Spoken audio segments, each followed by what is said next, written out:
Well, let's get to some breaking news in Florida. New coronavirus cases skyrocketing again today. NBC's Sam Brock is live in Miami Beach. Sam, what are these new numbers?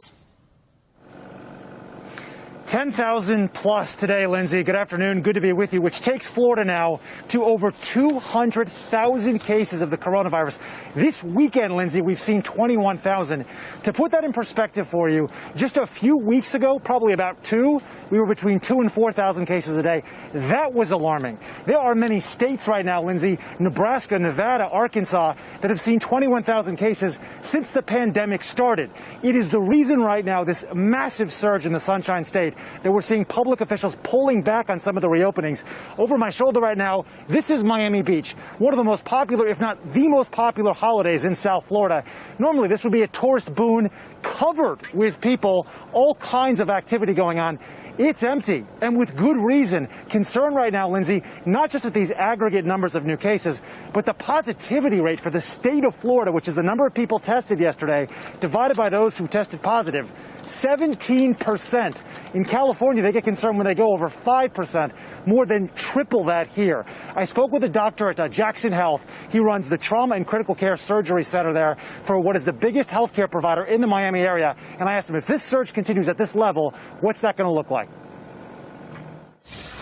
If this continues the way it is, it's going to mean we're going to look like Elmhurst Hospital did in New York. If this continues, the capacity will be strained and people will have trouble getting in for the things that they really need. So this really has to be brought under control, and it hasn't been.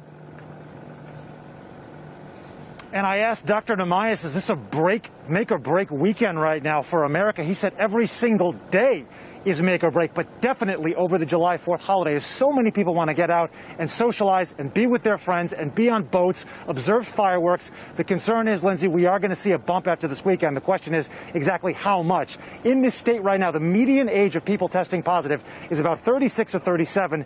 And you may say, well, they're generally healthier.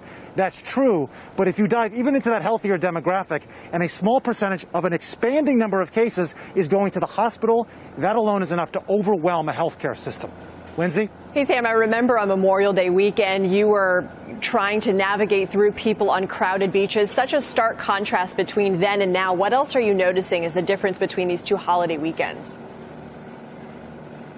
Yeah, and I'm happy you brought that up, too, because Clearwater was where I was then.